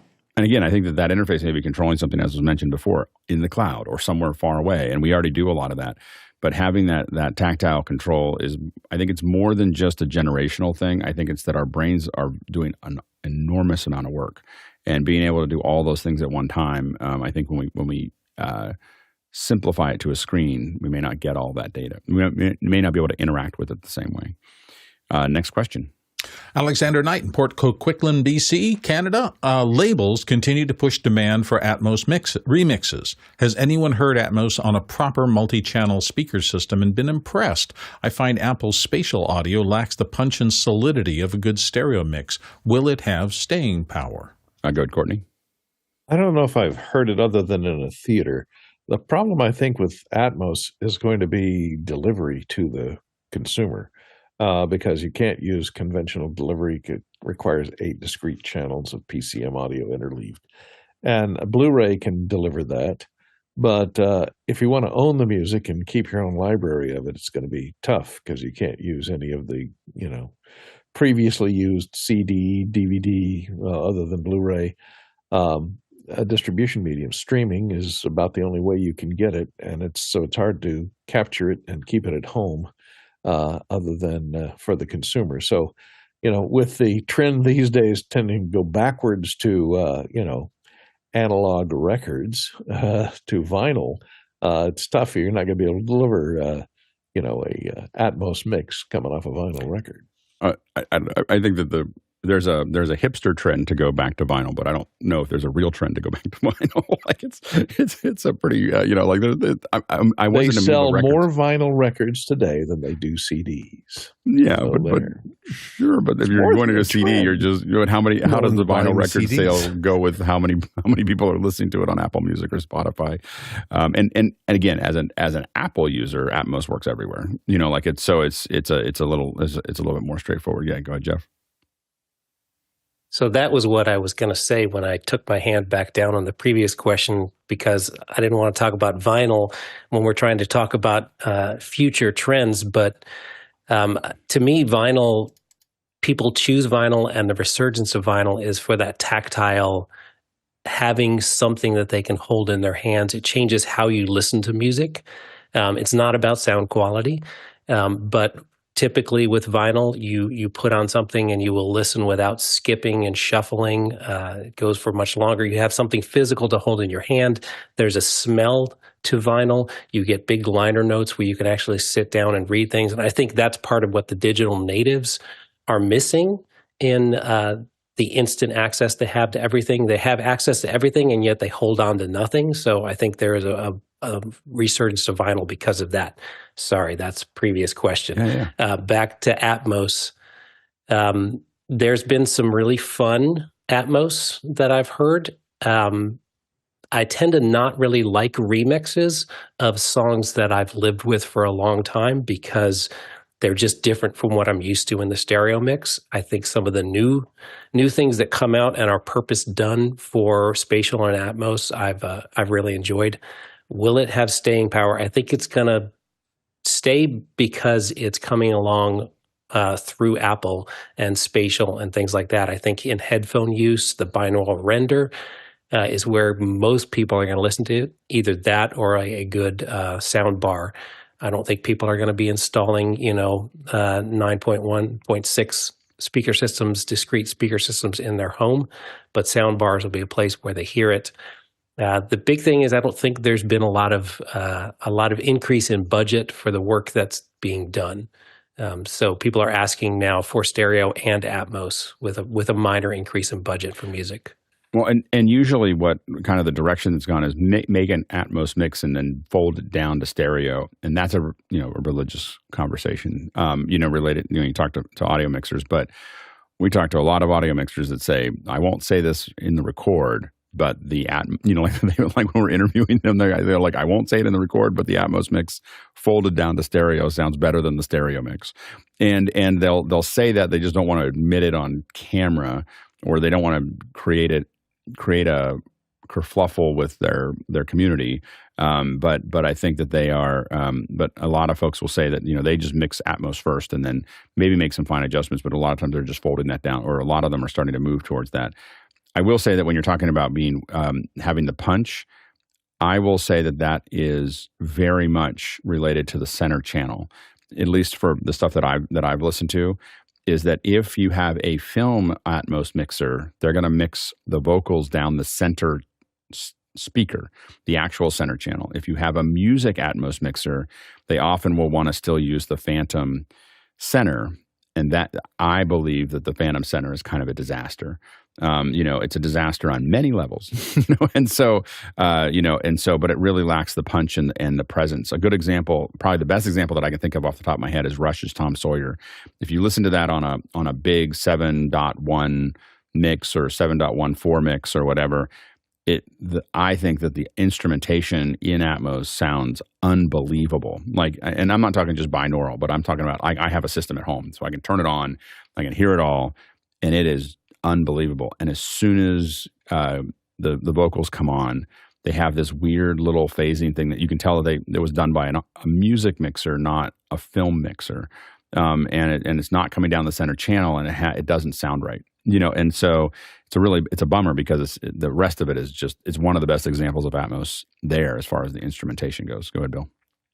So for me, it's interesting. Once upon a time, music, the holy grail for me, and I think everybody that I talked to, was absolute accuracy. You wanted to be able to hear the page turn in the third row of the symphony and things like that, because you wanted it to be as real as possible. Starting in the 70s and 80s, maybe before or after that, the producer became their own power creatively, and suddenly you got things like, do Phil Collins's drums really sound like something you'd hear in the real world? I mean, they're so processed, so gated, so spectacular and designed to be that they're not really real anymore. They were fabulously powerful and engaging as a musical thing, and everybody loved things like In the Air Tonight that had these huge drum sounds. But I don't think I ever heard that in real world. It was not a capturing of the real thing. It was a creation of something for its own aesthetic value. So I think it's both ways. The question for Apple Spatial Audio is, are they mixing things for you to be real, or are they mixing for it being hyper real? Is it, is the video you're doing supposed to look like the real world, or do you want Neo's world where everything is heightened and more than? They're both reasonable targets, but you can't judge one against the other. They're just two different things. That's how I feel about it. Good morning. Yeah, that's why we call it a creative art, because it's not necessarily a direct translation from the acoustic world. Hey, Alex, wasn't that why the center channel was created in the first place? To put the center down, put the dialogue down. Yeah, right. It just comes from it is. I mean, the experience that I've had, at least working with a bunch of folks that do this, it's just their background. If you're a film person, you always knew that you put dialogue down the center channel, and if you're a music person, you're coming from stereo to in what you know to Atmos, and I just think that the film producers who know music do a much better job at mixing than for Atmos than the music mixers. Because I'm always amazed when I'm watching a film and the end credits come on and I'm hearing a song that I know. Somehow it just sounds better than listening to the record or radio or something like that. They just make it sound better. But in terms of Atmos, I don't know, maybe I need some educating here. Maybe I need some schooling. But I have to wonder about not just the delivery, as Courtney was saying, but the actual performance, the playback. Because it seems to me that an Atmos, Atmos would be best listened to on a physical 9.1, 7.1 system, properly installed in a good room. When you're using a soundbar or spatial audio earbuds, they're creating something artificially because they're using processing and phasing and stuff. And if you put a soundbar in a room that is not in a square or rectangular format. I will say, with the Sennheiser Ambio, you have to listen to it in a room. I've heard it in some pretty complicated rooms. It does it's of its own calibration, and it's the only soundbar that I've had that experience with is the Sennheiser Ambio soundbar, but it's amazing. Like it's and I would say a 916 if a 916 is 100, which I would say for a home system a 916 is probably the top level. I would say that an Ambio is about 85% of that. It's not there, but it's very close. I'd say binaural is probably 70% of that. And then after that, so those are but there, it does drop off. I agree with you that obviously multiple individual speakers is going to be the best. But I will say that truly amazed at how the Sennheiser Ambio specifically reproduces that. But they have a single sweet spot, though. It's not from group listening. I don't know. I was standing in a couple different places. Everything has a single sweet spot. In my opinion, everything at home has a single sweet spot. There's one place on the couch that I sit when I watch TV. You have to sit in Alex's lap if you want to hear the Dolby. No one else in the family cares, and so that's my seat. So anyway, yeah, good, Chris. But I've seen a lot of rooms though where the room is a long rectangular room, and the system is set up at one end of the long wall, and so you have one wall that is a side wall that is reflective, and there is no other side wall. So how does and soundbar is going to use those those side walls for reflections to give you that. I haven't heard it in a long room. I wouldn't consider a long room something that you should build your Atmos mix in, or build your really long thin room is not where I put my theater. So home theater. Obviously there's edge cases, but people who start building these speaker systems in their house, they generally are paying a lot of attention to the environment. If they're going to spend money to put the speakers in, mine is actually one of the worst setups because it's kind of in this very complicated room that I don't know why it's a very bad setup. But it still works well. Yeah, and I can hear it all the time. And here's the other thing that happens when you listen to Atmos is you start getting used to hearing it. Like you can hear the things, and as you do that, the longer, and this is the secret that Apple has, that the longer you listen to Atmos, the worse and worse stereo sounds. So if it is like I went to the Metallica show. There was a Metallica show in AMC theaters or whatever that they broadcasted out of Austin. And they did stereo to a theater, and I was like, whoa, this is just flat. Like it's just totally flat to me. Like it's just unusably flat. And so that's a stereo mix of their concert. And so but as your brain gets used to having things all around you, when they're not all around you, and I will admit, when I first had a 7.1 system, did not notice it that much. Like I didn't really know when it was happening. Now I'll get part like 10 minutes into a movie, and I'm like, this is all stereo, and I'll try to figure out what's wrong with my system. And a lot of times it bothers me so much I go watch something else. Go ahead, Chris. To be fair, it was Metallica. You didn't need to be listening to it anyway. Also, Bill Davis, I'm going to ask you to wash your mouth out with soap. Uh-oh. Because all drums should sound like in the air tonight. always, and they do in my mind. I got to tell you. So particularly you need to during take that back. Rachmaninoff concerts. You need to take that back. Okay, go ahead, Jeff. Yeah, and to the question, the point of the question, which is labels are pushing. This means new music. 99.999% of the people that are listening to these new tracks, new music, don't even know what a listening room like you guys are describing is. They are listening to AirPods and earbuds and maybe the expensive Apple AirPods, over the ear headphones.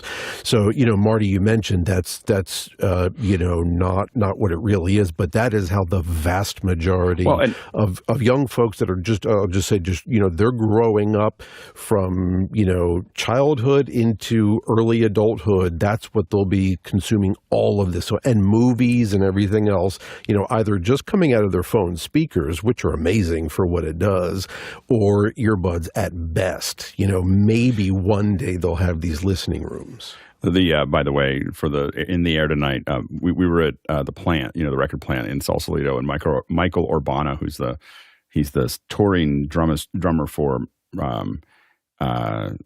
my brain just turned off. But he showed this. This is in the plant. So you have this is a drum room, and Metallica had, where you see this area here, they had this brought up for their recording. So they had an addition made to the studio to make this big cavity up here, and he actually did do the in the air, like and he did it for it. It sounds great. You can do it in an analog way. Go ahead, Jeff. So first of all, Bill Davis, maybe not Rachmaninoff, but Mahler Symphony 6 does have the Mahler hammer. There you go. Which is a large wooden box and a humongous hammer that hits on top of that. That's is that going to be office percussion. hour required now? Do we all have to have one of those? If you can do cannons for 1812, you can do that thing for Mahler. I'm all in for it. You see that tiny little microphone that's there? Jeff. One of the problems with Atmos delivery coming to consumers is compression rates, because now we're dealing with the way Apple Spatial works is they actually take Atmos and they bake it to a 5.1.4. So we've got multiple channels, and that needs to be compressed. And the file size is larger, but it's not appreciably larger. So if you get a chance to listen to some of this and you get a chance to solo out some of the derived Atmos multi-channel, if you've got ceiling, listen to the ceiling speakers by themselves, and you will hear some massively data compressed, horrible sounding audio. So that's one of the problems. And, that's only going to get better as data gets easier to ship around and compression gets more efficient. That's been happening for decades now with MP3 and MP4. But that's one of the problems is we've got many more channels with the bed and the objects that we've got to send. So that's a thing to deal with. Good, Courtney. Yeah, I don't know about compression and audio getting better. Video is certainly getting better. The thing I'm worried about, because getting back to the question, it says labels continue to push for demand. Or push demand for Atmos remixes. So I think the labels. Everybody's going back to put this in more perspective. Money. Take an older multi-track original recordings and do an Atmos remix. But the question is, how do they monetize that if it can't be shipped out as a deliverable, saleable item? Because it gets more downloads on Apple Music. And they get more money for more downloads, and that's the only way it's monetized. Yeah, I mean, it gets more plays. Every time you play it, the artist gets like 0.3 cents or 0.5 cents or something like that. So there's so the big thing is that as more and more people get into these subscriptions, it actually, but that's why they're doing it is because, at one artist, it might be a difference of $10 or $20. At a label level, a lot of these things pay themselves off very quickly, because they're the ones getting the money. The artists are getting some small amount of that. Oftentimes, if the labels are owning the copyright or owning the rights, they definitely want to upmix that because and it's also, if it's Atmos, Apple prioritizes it in your mix. So Apple wants to deliver to you Atmos mixes most of the time.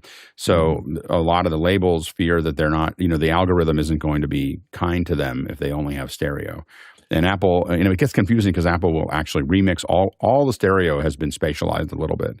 But and it's why when you go from Apple Music to Spotify, so if you listen to Apple Music all the time, which I do, I open up Spotify because I have an old playlist and everything sounds very flat to me. Like it's just because, and that's why Apple's doing this, is because when you get used to it, when you get used to that environment of it being a certain way and you go into a new environment, it suddenly feels like you're dropping off a cliff from a quality perspective. And it's really subtle. It took me a little while to understand why I didn't want to listen to Spotify anymore. And it was because I was listening to Apple Music all the time and I was getting used to that sound and getting used to the texture. And then the texture was gone and you're feeling like something's wrong. And it's a really, you can decide whether you think that's good or bad, but I think that's Apple's business model, because what they know is that nobody else is going through the trouble of doing this. Android and Windows is so fragmented. As someone who's tried to put Atmos into those, it's a disaster. Like it's just, and so they know that they can this is an area where they can, accentuate the differences between Apple and the other. So does Apple Music charge its consumers more for a streaming Atmos as version? They just make less. They're not really making any more money. No, they don't need to. Because they don't have any more subscribers. Yeah, but you buy more Apple products. They have an angle that Spotify it's great for have. Apple, but it's not necessarily great for the labels or the consumers or the artists. Oh, it's good for the labels. They're making more money. So they're making more money from those mixes when there's a reason. They're not making more money from Apple's hardware sales. No, that's the cost. Oh, by the way, Michael Urbano, Lindsey Buckingham. That's who he drums for. Next question. Next one comes from Ronnie Hofsoy in Tromsø, Norway. We're getting more and more powerful CPUs and GPUs. Would we see more software solutions for plugins for functionality that previously was regarded as a hardware thing? Go ahead, Jeff. Of course, certainly we will. And I have always been fascinated just by this philosophical question of doing things in software versus hardware. And it is quite simply a decision of flexibility versus stability. What I love about being able to do things in software is what Alex hates about it, is because it is that balance. And so I love, especially, take for instance, I'm in my booth right here. I just don't have room or the ability to have lots of hardware in here, nor do I want it. And so my ability, and I'm doing everything by software, video switching, audio mixing, everything is ultimately being controlled by software, but it is brittle. One little thing changes and my automation, which is the flexibility. I can automate all this. I can switch modes from having all these configurations and settings to a completely different mode just at the touch of literally one button. And all this stuff that I've set up and automated does all that.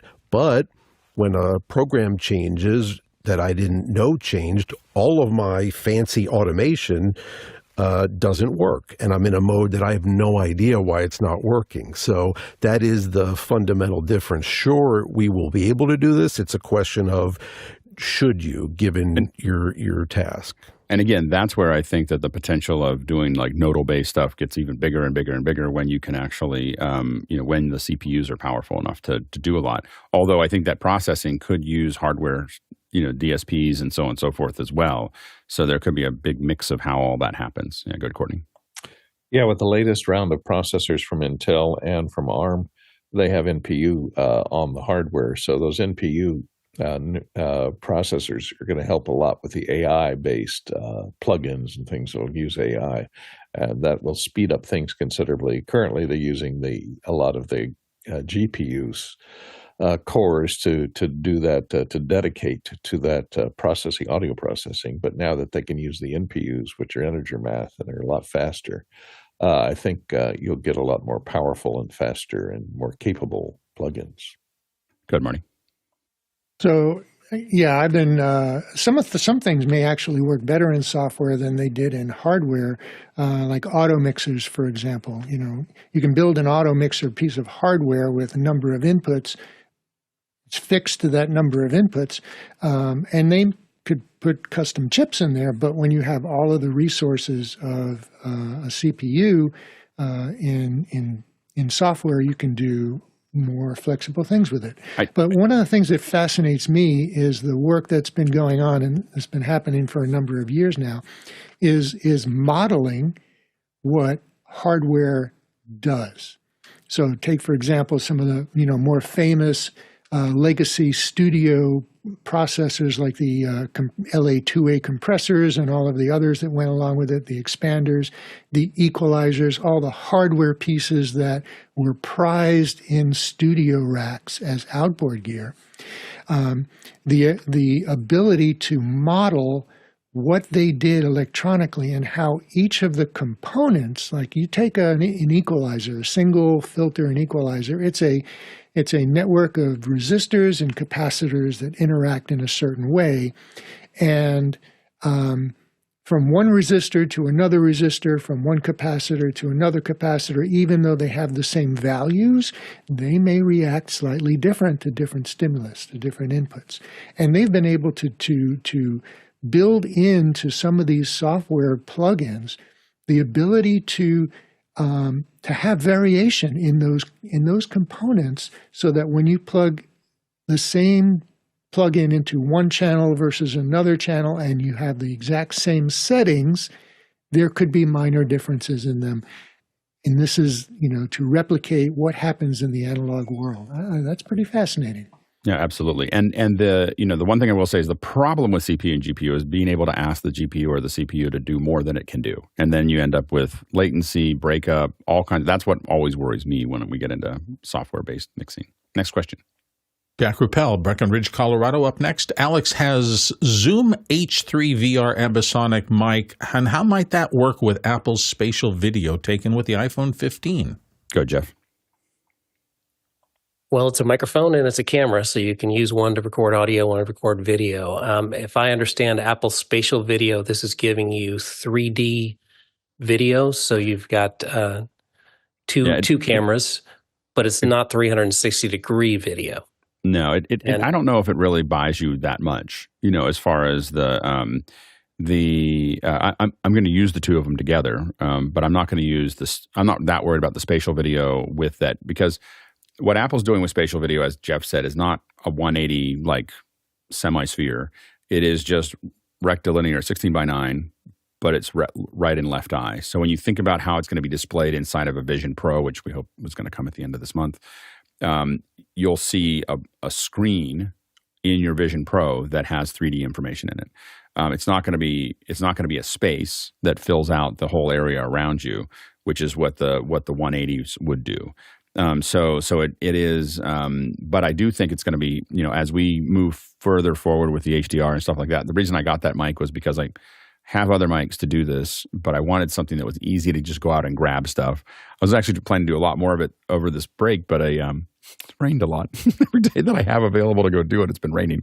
So here, but the idea is to be able to grab onto that data. I just wanted something nice and easy that I can mount to the camera to do the capture. So you'll see probably more of that coming up. Next question. Next question comes to us from our friend Guy Cochran in Seattle. AVB, he says, audio video bridging. He just wants to discuss it, I think. We will discuss this in a second hour. I don't think I can, in the time frame that we have, I think trying to talk through what AVB is. I do think that it has some great potential, but what we should really do with AVB is it's complex enough that it probably deserves a second hour, either by our panelists or even bringing people in that really are specializing in AVB. So stay tuned for that. It is an interesting, very interesting trend. Dealing with moving, audio around, a large network or a lot of things around over Ethernet. But it's probably something that we probably couldn't address in detail today. But that's a great idea for a second hour. Please put that into the second hour suggestions, and so I can make sure that I remember it. And we'll go out and find someone for that. Next question. Dave Troutman from Edmonton, Canada. He says, I'm thinking about Foley and the skills for creating audio realities. Do we think AI will be able to match real sounds with moving images? Go, Jeff.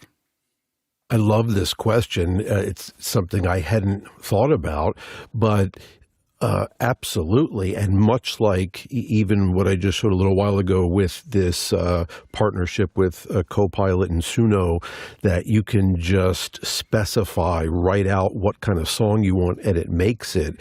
Their ability already to create these, not just come up with the sound, but create these spatial effects where you feel and hear something moving around you with only 2 earbuds in your head is already amazing. And you think of the evolution of this where they won't even need a person to do this, where they will be able to analyze the images of the video and from that come up with what kind of sounds they need to make. I think it's a fascinating segment to keep eyes on.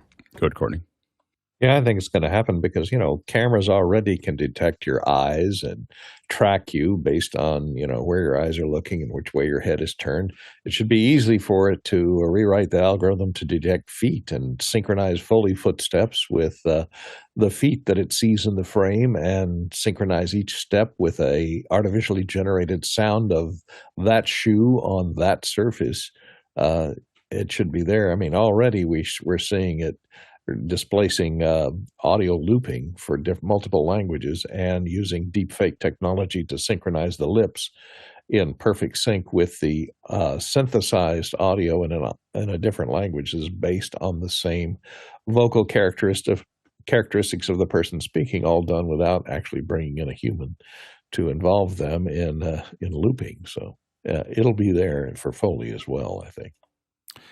Yeah, I think it'll be good at automatic, not good at, it'll be good at getting 70% there. I just think that it replacing what people do at the high end will probably take some more time. Next question. Andy Kokendorfer in Viera, Florida is up next. NDI open system, which is free, versus Dante's closed system. Will the industry trend toward NDI due to no or low cost? Go ahead, Jeff. I think Dante is pretty well entrenched. I think a lot of that has to do with Yamaha and Shure and the ubiquity of those in every city, at least in the United States, where they can be rented and they're known. And so they have Dante and they work. So I don't see NDI replacing that in typical audio production. Go ahead, Marty. Dante for video is still evolving. So they can now transport video along with audio. And on the other side, NDI, which is better known for video, they are now capable of transporting up to 64 channels of audio with a digital video channel. But both are still evolving, and I think where cost might sway some customers one way versus the other, it'll be interesting to see where Dante takes their video. Which is hardware-based, by the way, so you have to have the right hardware to put Dante video and audio on the network. It's an open question at this point. I think Audinate will have a hard time getting video to compete with NDI, and NDI will have a difficult time competing with the audio on Dante. And I think it has more to do with people have embedded workflows than it has to do with anything else. Although I do think the advantage to NDI is that there's so many people using it and that are not necessarily using Dante. They're independent producers and so on and so forth that might, want to add some of those things. So it'll be an interesting trend to watch over this year. Next question.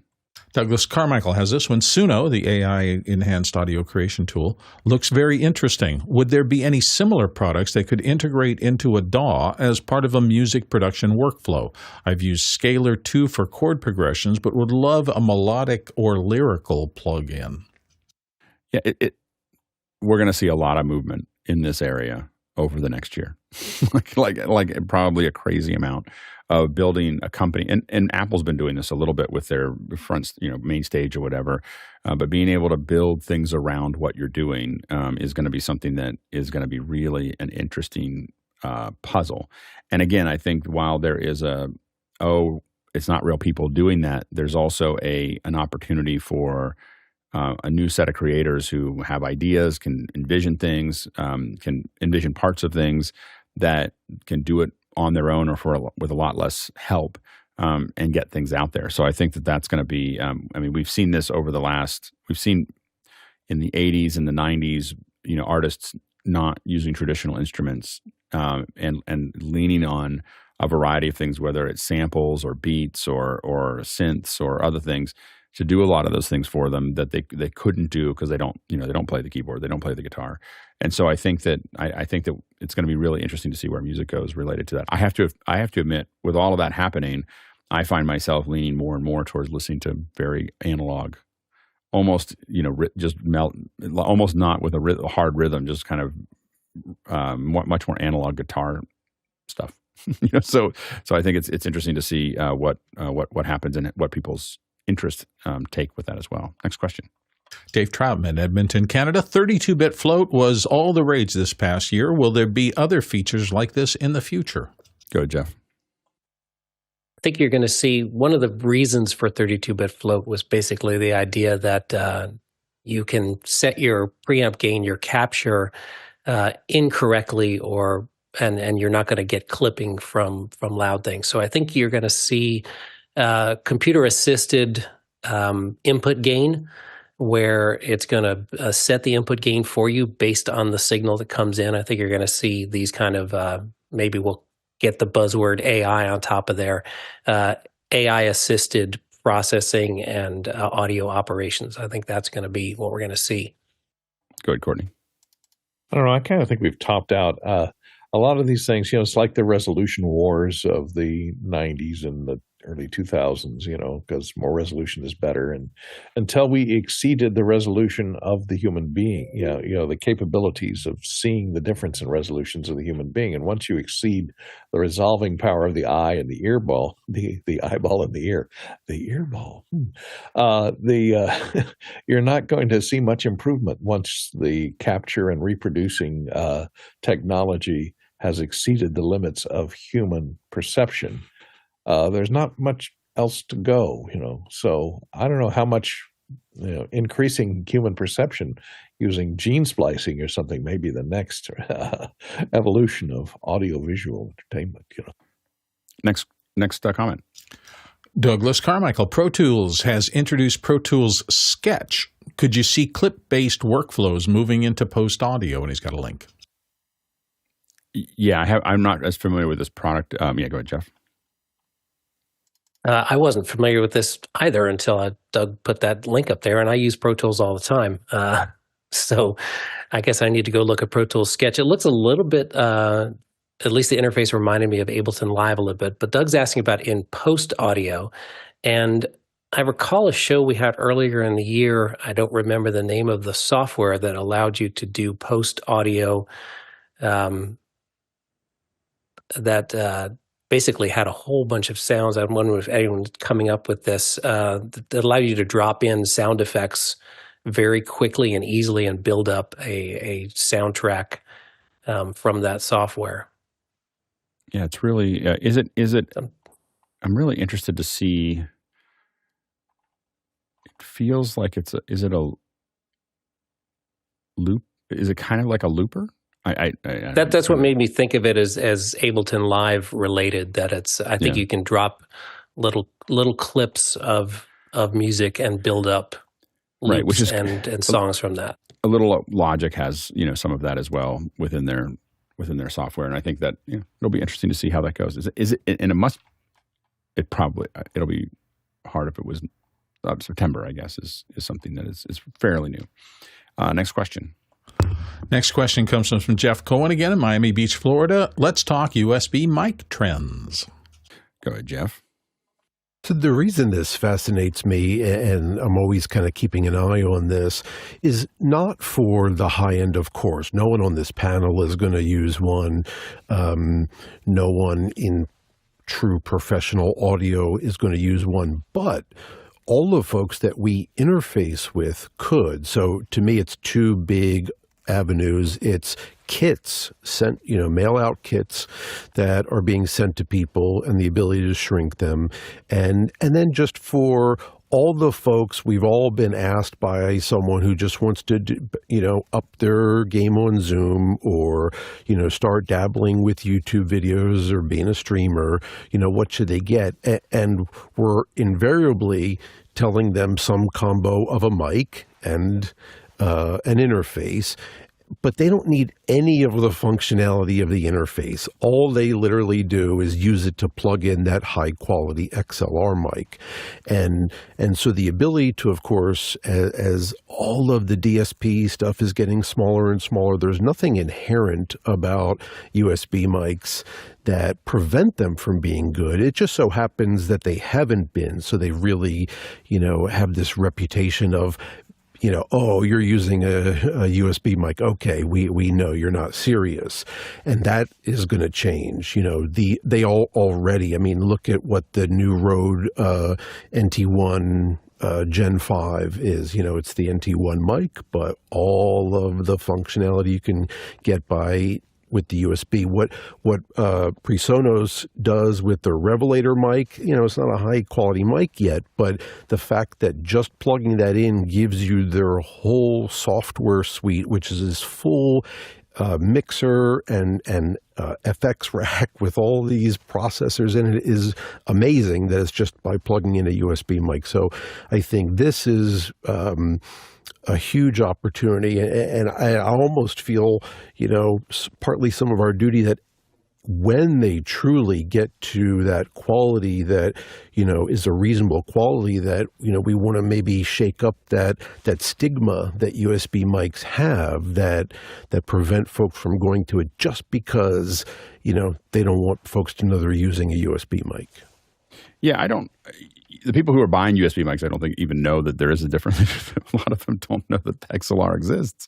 A lot of the ones we that do when we see it. When we see that Blue Yeti mic on camera, yeah, okay, but I guess my complaint about the Blue Yeti is just the way it manages its, what it's doing with it is like, I would love to have it work. The Blue Yeti, the problem with it is there's so many settings that are bad, very bad. It's really easy for you to turn the little dial and end up in one of those settings.